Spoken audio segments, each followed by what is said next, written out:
तो देखिए ना, यूरेनियम के मुद्दे पे क्लैरिटी है, न्यूक्लियर प्रोग्राम को लेकर भी क्लैरिटी नहीं है। डोनाल्ड ट्रंप कुछ कह रहे हैं, ईरान कुछ कह रहा है, यूरेनियम के मुद्दे पे क्लैरिटी नहीं है। ये जो पैसा रिलीज किया जाएगा, ये पहले किया जाएगा, जिनेवा में बातचीत की या बात किया जाएगा, ये भी साफ नहीं हो रहा है। इसको लेके अलग अलग राय सामने आ रही है, मतलब ईरान और अमेरिका की।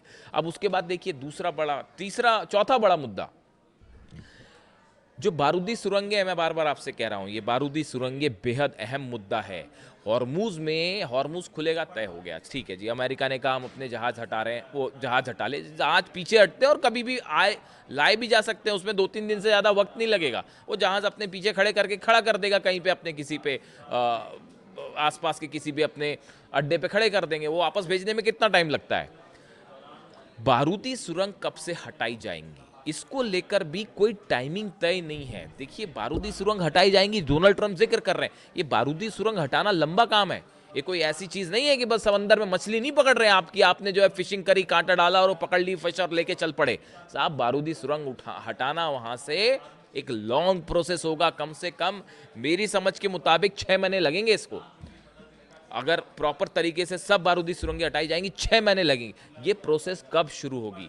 ईरान की तरफ से जो टाइमिंग आ रही है कि पहले डील होगी, उसके बाद लेटर स्टेज पे जब न्यूक्लियर प्रोग्राम पर बात होगी, यूरेनियम पर बात होगी, वो जो 60 दिन का टाइम दिया गया है, उस दौरान ये बारूदी सुरंग हटाने का प्रोसेस शुरू होगा। जबकि अमेरिकन दावे क्या कह रहे हैं, जो अमेरिकन अधिकारियों की तरफ से अलग अलग बयान आ रहे हैं न्यूज एजेंसीज में, वो ये कह रहे हैं कि फौरन बारूदी सुरंग हटाने का काम शुरू हो जाएगा।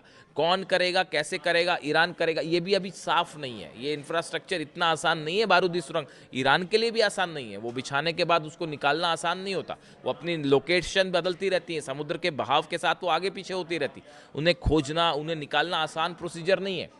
तो वो भी तय नहीं है, ना प्रोसेस तय है, कब निकाला जाएगा ये भी तय नहीं है। कहने का मतलब ये है कि ये जो डील है साहब, ये बहुत ही ज़्यादा अभी सुपरफिशियल लेवल पे है, इसमें कुछ भी पुख्ता नहीं है, और ये कब इधर उधर हो जाए कोई भरोसा नहीं है। इसके अलावा देखिए एक और मुद्दा है, अहम मुद्दा, हॉर्मुज से जुड़ा हुआ, जो इंडिकेशंस आ रहे हैं, डोनाल्ड ट्रंप का ये कहना है कि हॉर्मुज अब सबके लिए खुल जाएगा, वहाँ कोई टैक्स नहीं लिया जाएगा। जबकि ईरान की तरफ से जो वर्जन सामने आ रहे हैं उसमें यह कहा जा रहा है कि एक सर्विस टैक्स ईरान वहां से वसूल करेगा। ये ऐसे तमाम मुद्दे हैं, 5 बड़े मुद्दे जो सबसे अहम मुद्दे हैं, उनको लेकर ही साफ साफ क्लैरिटी इस डील में नहीं है। और ये बता रहा है कि ये ट्रांसपेरेंसी का ना होना, ये डील कितनी लंबी चल पाएगी, कितनी टिकाऊ हो पाएगी, इसकी कोई गारंटी नहीं है। यानी 24 घंटे के अंदर ही मामला पलटता दिख रहा है। और देखिए ये जो बात है, खास तौर पर जो अधिकारी की तरफ से कहा गया, अमेरिका के अधिकारी की तरफ से कुछ न्यूज़ एजेंसीज ने अमेरिका की कहा कि साहब ये जो पैसे देने वाली बात है, फ्रीज संपत्ति देने वाली बात है, ये पहले रिलीज की जाएगी या बाद में रिलीज की जाएगी, अभी इसको लेकर भी जो है वो मामला खटपट में है। यानी ये तो बड़ी बेसिक बातें थी जिसमें क्लैरिटी होनी चाहिए। फिर चर्चा किस बात की, फिर डील किस बात की, फिर एमओयू किस बात का, जिसमें अंडरस्टैंडिंग ही नहीं है, फिर वो काय का एमओयू, उसको फिर मेमोरेंडम ऑफ मिसअंडरस्टैंडिंग कहना चाहिए अंडरस्टैंडिंग की जगह।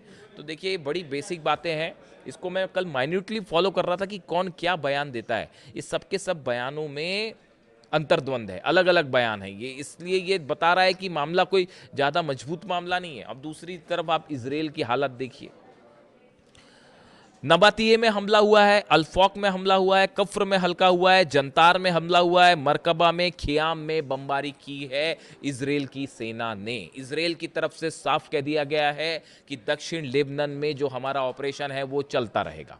ये बात इजराइल की तरफ से कही गई। इजराइल का ये भी कहना है कि जो ज़मीन हमने कब्जा कर रखी है, चाहे वो सीरिया में हो चाहे लेबनान में हो, हम उस ज़मीन को वापस नहीं देंगे। बेन-गुविर जो मंत्री हैं उन्होंने कहा है कि ट्रंप अपना डील करते रहें। इजराइल के जो मंत्री हैं बेन-गुविर, उनकी तरफ से बयान आया है कि ट्रंप अपना जो फैसले लेते हैं वो हमारे ऊपर बाध्य नहीं है, हम कोई बनाना रिपब्लिक नहीं है, हम आपकी बात नहीं मानेंगे। तो इजराइल ने सीधा सीधा ट्रंप की बात मानने से मना कर दिया है। बेनी गेट्स जो हैं इजराइल के प्रमुख राजनेता और सैन्य जनरल हैं, वो इजराइल के नेशनल यूनिटी पार्टी के अध्यक्ष और देश की राजनीति में प्रमुख सुरक्षा विशेषज्ञ और राजनेता माने जाते हैं। उनकी तरफ से भी यही बात कह दी गई है कि किसी भी सूरत में जो है वो इजराइल को पीछे नहीं हटना चाहिए, खासतौर पर लेबनान से। और हिजबुल्ला पर जो हमले हैं वो नहीं रुकने चाहिए, वो जारी रहने चाहिए। यानी हालात ये है कि सबसे अहम मुद्दा है लेबनान का, कि लेबनान पर हमले रुकने चाहिए। ये इस मेमोरेंडम ऑफ अंडरस्टैंडिंग MOU का हिस्सा है, ये इस डील का हिस्सा है।